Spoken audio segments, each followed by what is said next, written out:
Thought I'd make a short video on how to take a starter out of a 2007 Honda V6. I've already taken it out, but I can still go over some of the things you're going to need to do. As you can see, you're going to need to completely remove the battery.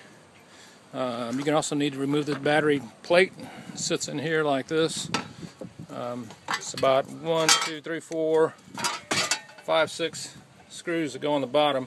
These two you can actually, the mount on the frame, you could actually leave in, and it'll just lift up if you can get it out. But the tricky part is getting it around this piece here. So I just opted to remove all of them and take completely out.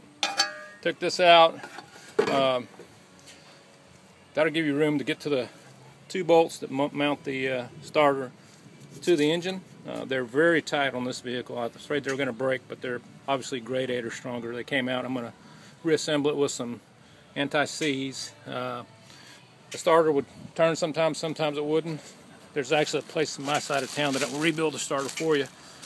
I like to go with the original parts if I can, rather than buying something that's made somewhere else, not to manufacturer specs. It cost me $95 to get this thing repaired, so it's going to be a lot cheaper. But it's a pretty straightforward removal. You'll need a 17mm socket, a 10mm socket, a 12mm socket to remove the various nuts and bolts.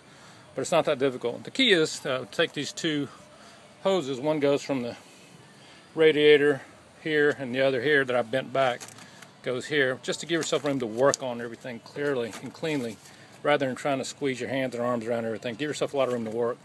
Pretty straightforward though. Shouldn't take you that long. Maybe 30 minutes. Get everything pre-removed, and then get the actual just two bolts. There's one main battery nut that goes on this. It goes to the back of the solenoid on the starter. That's a 12mm. And then there's a plug simply right here that just plugs into the back of the solenoid.